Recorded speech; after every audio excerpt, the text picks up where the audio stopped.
오늘 마가복음 20번째 고난 한복판에 찾아오시는 예수님이란 제목으로 말씀을 전하겠습니다. 지난 시간 말씀을 좀 떠올려 보시죠. 오병이어 기적을 경험한 백성들이 예수님을 탈취하여서 임금으로 삼으려고 했습니다. 예수님은 조금도 주저하지 않으시고 그곳을 피하셨습니다. 그리고 사명을 기억하셨고 기도의 자리까지 나아가셨습니다.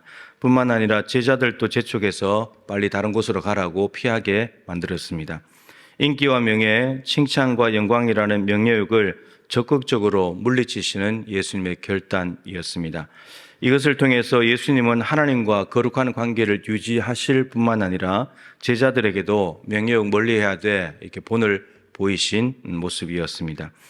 예수님께서는 홀로 기도의 자리에 머물고 계셨습니다. 그리고 예수님이 보낸 제자들은 배를 타고 가던 중에 바람으로 인해서 어려움을 겪고 있는 상황입니다.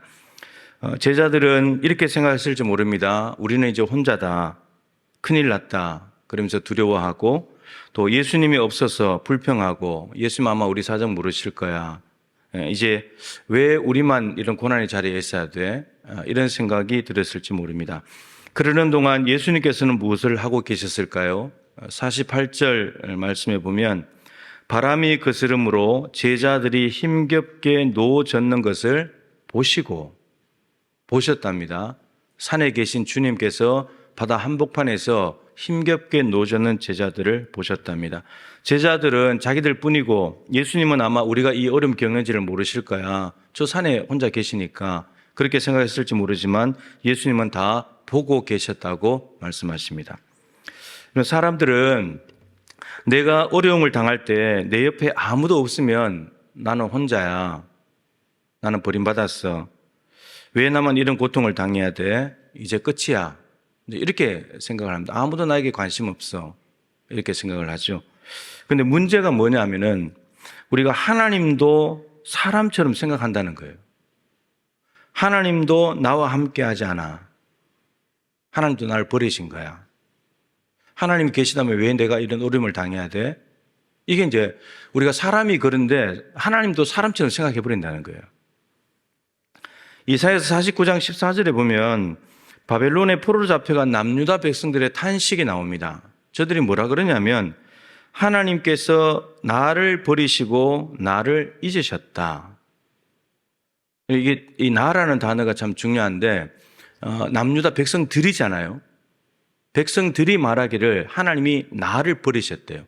우리를 버리셨다고 해야 되잖아요. 근데 나를 버리셨대.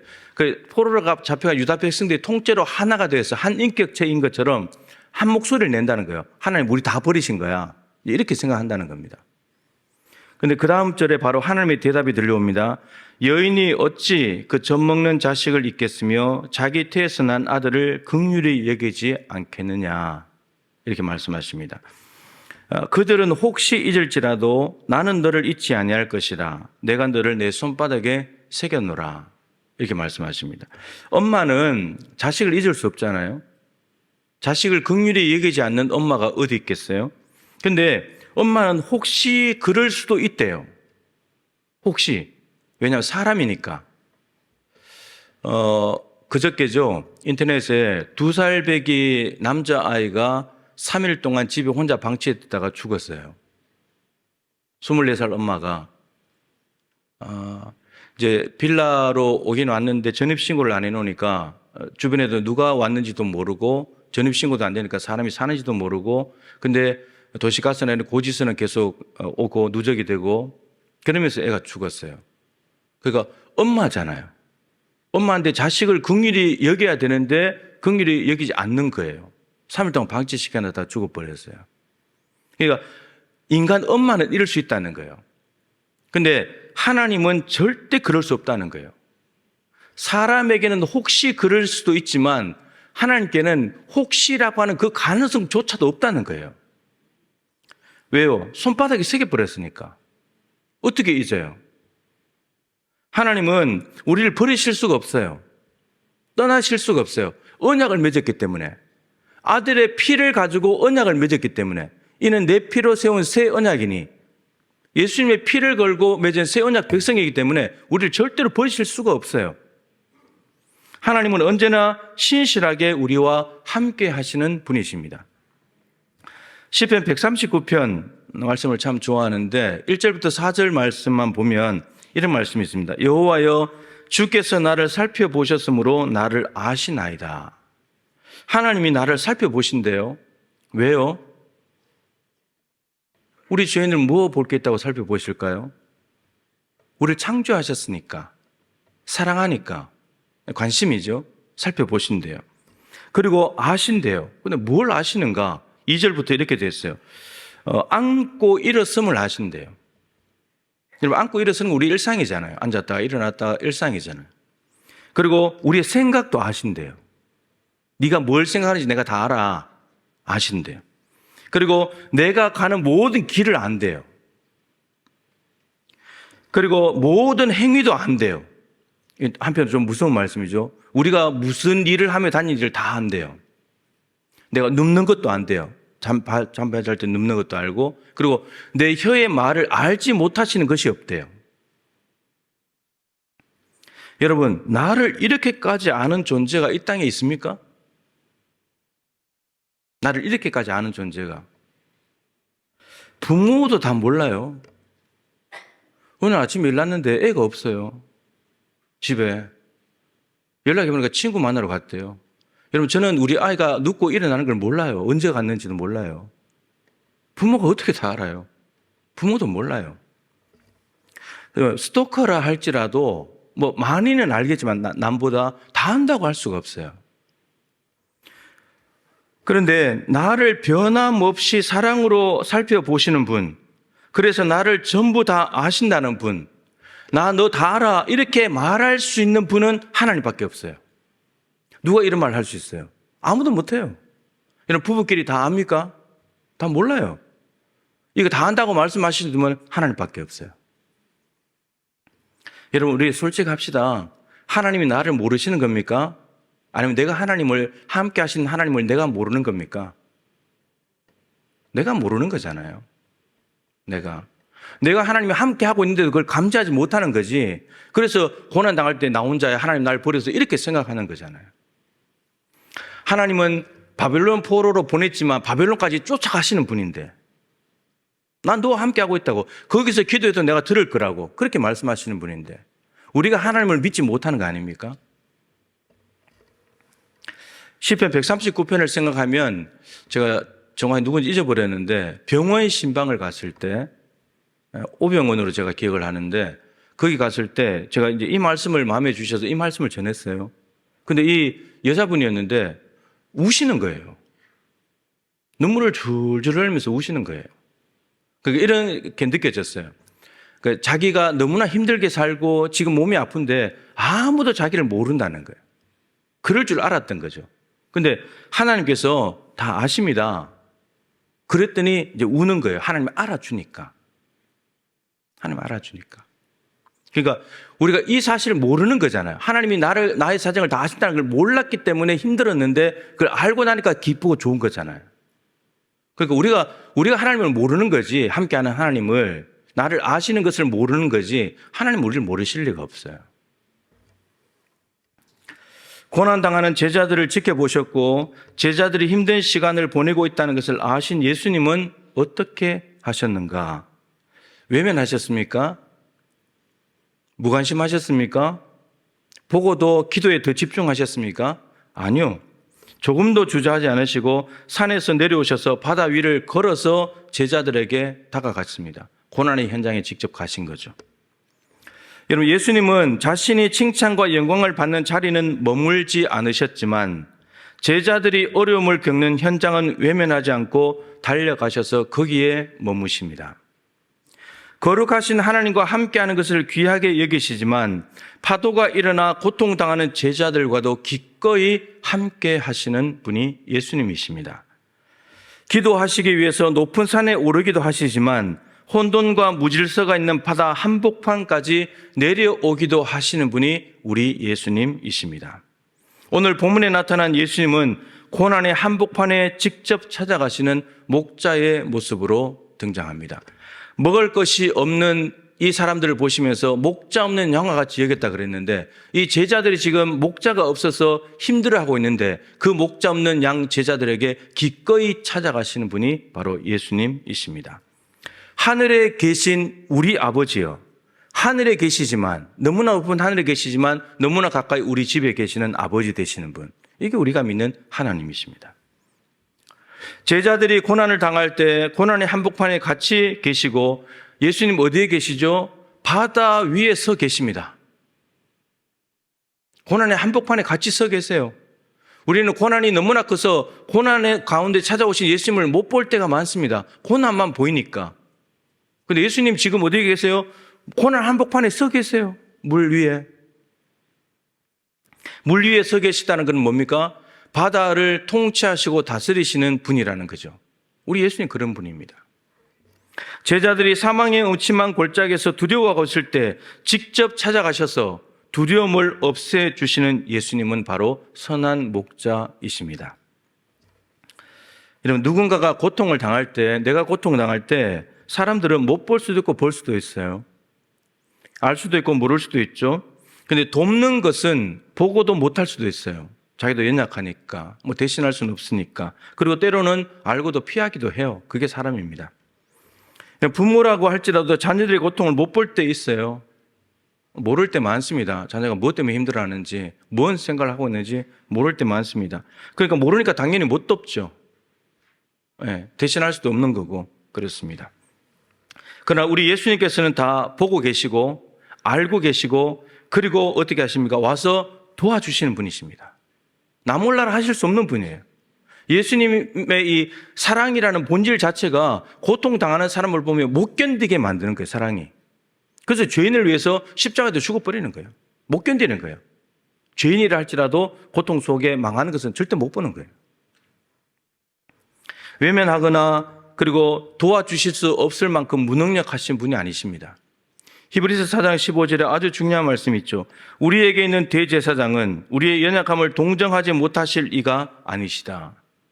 동정하지 못하실 이가 아니라는 말은 동정하시는 분이다. 동정하실 수 있다. 이런 말이죠. 근데 이 동정한다는 말은 뭐냐면 이해한다. 공감한다. 더 나아가서 도와준다. 이런 말입니다. 그래서 지금 히브리서를 받는 이 사람들이 로마 황제의 박해 속에 엄청난 고난을 당하고 있는데 저들의 고난을 예수님은 이해하시고 공감하실 뿐만 아니라 가서 도와주기까지 하시는 분이라는 겁니다. 십자가에 죽어보셨으니까.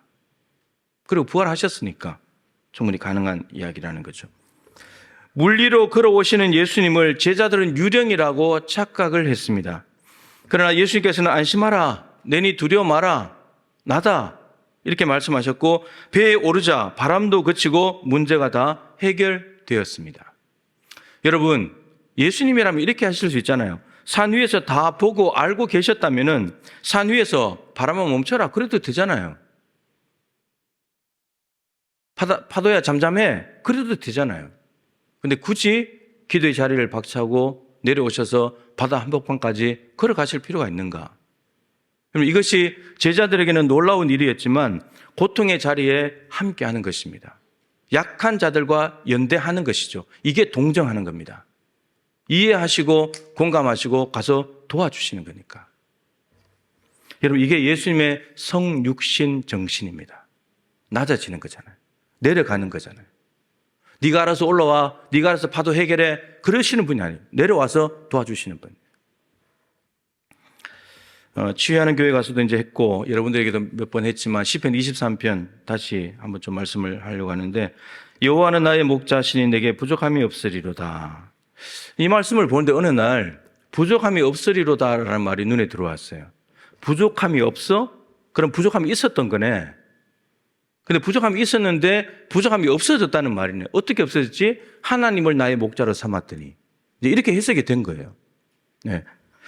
23편 4절에 다윗에게 있는 부족함이 있죠. 사망의 음침한 골짜기로 다닐지라도 해를 두려워하지 않을 것은 주께서 나와 함께 하심이라.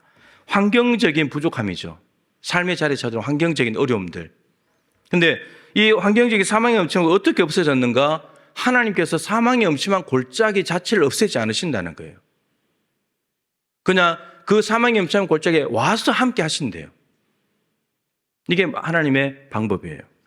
양들에게 사망의 음침한 골짜기는 뭐죠? 웅덩이. 이런 조그마한 웅덩이도 우리는 뭐 쉽게 넘어가지만 이거 양들이 가다 자빠지잖아요. 못 일어나요, 혼자서. 그럼 웅덩이에 자빠져서 이 털이 땅에 닿거나 이렇게 되면 이게 병균이 생겨서 양에게는 치명적일 수 있어요. 그래서 빨리 누가 일으켜줘야 돼요. 낭떠러지 절벽에 걸려있는 양들도 마찬가지로 자기 혼자 못 벗어나요. 사망의 음침한 골짜기. 어떻게 될지 모르는 거예요. 뭐가 튀어나올지 모르고 떨어져서 죽을지도 모르고 두려움에 휩싸여 있는 거죠. 근데 하나님께서 목자가 어떻게 없애주시는가? 여러분, 이스라엘에는 높은 산들이 많습니다. 시내산만 해도 2450m니까. 그거 번쩍 들어다가 웅덩이, 골짜기, 절벽 다 메꾸지 않아요. 양들이 어디를 가더라도 안 자빠지고 안 넘어지고 떨어지지 않도록 해주지 않는다고요. 웅덩이, 낭떠러지, 절벽 그대로 있어요. 근데 목자가 어떻게 도와주는가? 그 사망의 엄청난 골짜기에 와버려요. 웅덩이에 와서 이렇게 세워주고 절벽에 낭떠러지 걸린 양을 지팡이로 건져내버려요. 이게 목자라는 거예요. 우리는 어린아이 신앙에 머무는 사람들은 사망의 엄청난 골짜기 자체가 없어져야 된다고 생각해요. 안 없어져요. 고난 안 없어져요. 고난 있어요. 근데 하나님이 어떻게 하시냐? 고난의 현장에 오신대요. 이게 성경이 말하는 거예요. 다윗에게 사망의 음침한 골짜기는 사울을 피해서 이웃나라 블레셋에 피신을 했을 때였죠. 왕은 호의적이었습니다. 왕은 호의적으로 다윗을 받아들이려고 했는데 그런데 참모들이 반대를 했죠. 이유는 골리앗을 죽인 영웅이기 때문에. 골리앗을 죽였기 때문에 언제 돌변해서 위장으로 우리 편에 왔다가 갑자기 돌아서서 사울과 손을 잡아버리면 우리는 감당 안 됩니다. 그래서 반대를 했죠. 그러면서 이제 다윗은 이 블레셋 왕이 죽일까봐 갑자기 두려움에 사로잡혔어요. 그런데 이 상황을 어떻게 벗어나는가? 수염에 침을 질질 흘리면서 미친 채를 했어요. 그러면서 그 위기를 벗어났습니다. 여러분, 그래도 다윗이잖아요. 아무리 도망자라도 다윗이잖아요. 아직까지 공식적으로 왕은 안 됐지만 사무엘에게 이미 기름 부음을 받은 상태였고 그리고 지금 600명이나 따라다니면서 지도자 노릇을 하고 있잖아요. 그런데 침을 질질 흘리고 미친 채를 했다. 좀 창피한 일 같잖아요. 그런데 여러분, 이 위기 상황에서 벗어나서 지은 시가 시편 34편입니다. 거기 보면 6절에 이렇게 되어 있어요. 이 공고한 자가 부르짖음에 하나님께서 들으시고 모든 환난에서 구원하셨도다. 이 공고한 자는 다윗이죠. 다윗이 부르짖었다는 거예요. 여러분, 수염에 침을 질질 흘리면서 이 블레셋 참모들이 죽이려고 하는 그 위기 상황에서 다윗이 한 일은 뭐냐면 속으로 하나님께 기도했다는 거예요. 그 순간에 우리 같으면 도망갈 궁리부터 살 궁리부터 할 텐데 하나님께 부르짖었다는 거예요. 그랬더니 하나님이 그 부르짖음을 들으시고 하나님이 구원해 주셨다는 거예요. 어떻게 구원하셨는가? 7절이에요. 여호와의 천사가 주를 경외하는 자를 둘러 진치고 건지셨다. 하나님께서 여호와의 천사를 보내가지고 그 블레셋 왕 앞에서 벌벌 떨고 있는 다윗을 둘러싸서 보호해버리신 거예요. 그리고 거기서 건져내버렸다는 거예요. 하나님께서 사자들을 사망의 음침한 골짜기에 있는 다윗에게 보내서 함께 해버리는 거예요. 하나님 그렇게 건지신다는 거예요. 여기서 주를 경외한 자라는 말은 공고한 상황을 만났을 때 자신의 힘으로 벗어나려고 하는 사람이 아니라 하나님을 의지하는 사람, 바로 다윗입니다. 구원받은 다윗의 고백이 8절에 나오는데 이어서 너희는 여호와의 선하심을 맛보아 알지어다. 여러분, 침을 질질 흘리면서 미친 채 하면서 거기서 빠져나오는데 이게 하나님의 선하심이래요. 이게 하나님의 선하심이래요. 창피함이 아니고 하나님의 은혜로 살았다는 거예요. 그래서 시편 23편 6절에 내 평생의 여호와의 선하심과 인자하심이 나를 따를 것이다. 선하심을 이미 맛본 거예요. 근데 평생 따라올 거라고 고백하고 있습니다.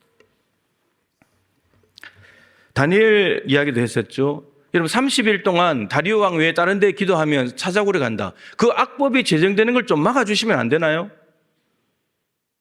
사자굴에 들어가지 못하도록 막아주시면 안 되나요? 근데 안 막아요, 하나님이. 사자굴에 들어가게 해요. 근데 사자굴에 와서 사자 입을 막아요. 사망의 음침한 골짜기에 떨어진 다니엘을 구하는 방법은 하나님이 찾아오셔서 사자 입을 막아서 구하는 것이었습니다. 새 친구들도 마찬가지죠. 내가 하나님께서 우리를 풀무불에 던져 죽이신다 할지라도 우리는 우상 숭배하지 않겠다. 엄청난 신앙을 가진 사람인데 풀무불 안 들어가게 해줄 수는 없나요? 갑자기 소낙비를 내려서 풀무불 끄게 할 수도 있잖아요. 근데 풀물 속에 꼭 들어가게 만들어요. 근데 하나님이 거기에 찾아와요. 그리고 함께 하시면서 건져내버려요. 이게 하나님의 방법이에요. 예수님 십자가가 지나가기를 바랬어요. 근데 하나님 거절했어요. 하나님 내버려뒀어요. 죽도록 내버려뒀죠. 십자가 죽었어요. 하나님이 죽음에서 예수님을 살려내요. 그래야 우리도 사망을 이길 거니까. 이게 하나님의 방법이에요. 제자들을 힘들게 했던 바람이 멈추고 바다가 잠잠해졌다면 우리는 그 다음 뭘 기대할 수 있죠? 여러분들이 만약에 엄청난 고난 가운데 있는데 하나님이 도와주셔서 건져내 주셨다, 해결해 주셨다. 그 다음에 뭐가 나와야 돼요? 뭐가 나와야 되죠? 감사가 나오고 찬양이 나와야 되잖아요. 그럼 오늘 본문에도 제자들 바람을 잠잠하게 해서 파도가 그치고 조용해졌다면 제자들은 감사가 나오고 찬양해야 되잖아요. 예수님 대단하십니다. 예수님 높여드리면 이렇게 나와야 되잖아요. 그런데 오늘 마지막 부분은 씁쓸하게 끝나요. 뭐라고 되어 있습니까? 제자들의 마음이 심히 놀랐대요. 심히 놀랐대요. 51절에. 그러니까 물리를 걷기까지 하는 예수님은 처음 봤기 때문에 유령이라고 생각하면서 놀란 것은 이해가 돼요. 그렇지만 예수님이 오셔서 야 나야 나니까 안심해. 그렇게 했으면 제자들은 마음의 안정을 누려야 되는데 근데 심히 놀란 상태로 계속 있다는 거예요. 그 이유가 중요해요. 52절이죠. 이는 떡 대시던 일을 깨닫지 못하고 그 마음이 둔하여졌습니다. 이 떡 대시던 일은 뭡니까? 바로 앞에 배 타기 전에 있었던 오병이어 사건이에요. 떡 대시던 일을 깨닫지 못했다. 떡 대시던 오병이어 기적의 의미를 몰랐다는 거예요. 무슨 의미인지. 오병이어 기적의 의미는 예수님이 생명의 떡이고 예수님이 메시아라는 거, 예수를 먹어야지 너희들이 산다는 거, 영생한다는 거, 그거 메시지였잖아요. 근데 백성들도 단순히 떡 주시는 분으로 생각했는데 제자들조차도 예수님이 메시아라는 걸 못 알아차렸다는 거예요. 자기들이 예수님께 떡 받아서 갖다 줘놓고는 그걸 못 알아차렸다는 거예요. 그러면서 마음이 둔하여졌대요. 여러분, 이 헬라어 단어는 완료형이거든요. 현재 완료형인데 완료형은 완료가 돼서 지금까지 오는 거예요. 그러니까 어느 시점에서 마음이 어두워지고 굳어졌는데 그게 지금까지 오고 있다는 말이에요. 완전히 굳어진 상태로 있는 거예요. 그러니까 지금 굳어져 있는 상태로 이미 이전부터 그렇게 왔기 때문에 예수님이 물 위로 걸어오셔가지고 그리고 바람을 잠잠하게 해주셨는데도 불구하고 계속 어둡고 굳어진 상태로 있다는 말이에요. 이것은 오병이어 사건을 통해서 예수님이 메시아라는 걸 알아차리지 못한 결과예요. 여러분, 여기에 굉장히 중요한 메시지가 있습니다. 예수님이 누구신지, 예수님이 어떤 일을 행하시는지 아는 것은 매우 중요합니다. 한 사건을 통해서 예수님이 메시아라는 사실을 알아차리는 일은 그 사건 자체만으로도 귀하지만 그 다음 문제를 만났을 때 영향을 미치게 되어 있어요. 오병이어를 통해서 예수님을 메시아로 알아차렸다면 그 다음 어떻게 되냐? 이렇게 돼야 되죠. 고난 두려워할 필요가 없는 거예요. 바람이 불어도 파도가 쳐도 아무렇지도 않는 거예요. 근데 예수님을 메시아로 못 알아차려 놓으니까 오병이어 사건을 보고도 그래 놓으니까 바람도 여전히 두렵고 물결도 여전히 두려운 거예요. 예수님이 생명의 떡이고 메시아이심을 알아차리지 못하고 단순히 떡 주시는 임금으로 삼으려고 했던 백성들도 문제지만 고난을 만날 때마다 고난의 짐에 매몰되어서 예수님의 행하신 일조차 잊어버리고 마음이 둔하여지는 제자들도 문제인 겁니다. 세상의 짐이 아무리 우리를 짓누르고 사망의 음침한 골짜기가 아무리 우리에게 두려움을 준다 해도 예수님이 행하신 이전에 우리에게 행하신 일은 변함없는 사실이잖아요. 변함없는 사실이잖아요. 과거에 만나주신 예수님에 대해서 마음이 둔해지면 안 됩니다. 그거 잊어버리면 안 되는 거예요. 잊어버리라고 준 게 아니에요. 그거 반드시 기억하라는 거예요. 왜냐하면 그것이 현재 당하는 고난을 이겨낼 힘과 능력이 되기 때문이에요. 출애굽한 이스라엘 백성들이 광야에서 우리도 경험하지 못하는 놀라운 하나님의 능력을, 기적을 경험했죠. 근데 그 다음 어려움이 오면 뭐부터 해요? 불평부터 하는 거예요. 이전에 행했던 놀라운 하나님의 능력을 잊어버렸기 때문이에요. 그것만 기억했어도 홍해 바다를 가르신 하나님이라면 마라의 쓴물 문제도 아니지. 이렇게 가야 이게 믿음이고 이게 잘하는 건데. 근데 홍해 바다 물을 건너와서 찬양까지 해놓고는 마라의 쓴물을 만나니까 또 불평하는 거예요. 마치 하나님을 못 만난 사람처럼. 하나님의 능력을 한 번도 경험하지 못한 사람처럼. 이런 신명기에 자주 나오는 단어가 뭐냐면 기억하라는 거예요. 무엇을 기억해야 되는가? 광야에서 함께 하신 하나님. 왜 기억해야 되는가? 그래야 가나안 땅에 가서 살 수 있기 때문에.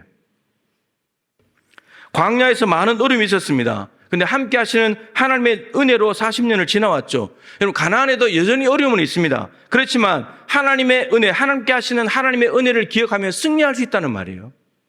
여러분, 진짜 지금 여러분 고난 당하고 있죠. 당하는 고난 있죠. 그게 문제가 아니에요. 진짜 문제가 뭐냐면 지금 당하는 고난이 문제가 아니라 이전에 만났던 하나님을 잊어버리는 게 문제예요. 그게 더 문제라고요. 그러니까 지금 당하는 문제를 이겨내는 방법은 이미 있어요. 근데 그걸 못 쓰는 거예요. 잊어버려가지고. 그러니까 늘 패배당하는 거예요. 오병이어로 2만 명이 배불리 먹고 12바구니를 거두게 하신 분이 예수님이라면, 예수님이 이런 분이라면 바람과 물결도 없고 아무 상관없지. 여러분, 이게 믿음이고 이렇게 나와야 되잖아요. 이렇게. 그래야 여러분 우리의 믿음이 자라는 건데, 예수님은 우리가 예수님을 더 알기를 원하시거든요. 너희들이 나를 알아야 평안할 텐데, 나를 알면 두려움에 안 사로잡혀도 될 텐데, 이러시는 거예요. 고린도후서 1장 8절부터 10절도 많이 말씀드리지만, 바울이 에베소에서 당한 고난을 고린도 교회에 이야기합니다. 심한 너무나 힘겨운 고난을 받아서 살 수만까지 끊어지고 사형 선고를 받은 줄 알았다고. 에베소에서 3년 동안 머물면서, 가장 긴 기간 머물면서 복음 전할 때 엄청난 유대인으로 인해서 고통을 당했거든요. 근데 이제 사형 선고를 받고 사형 집행만 남아있는 상황입니다. 그 사형수와 같은 상황인데, 근데 하나님께서 그것을 건져주셨다는 거예요.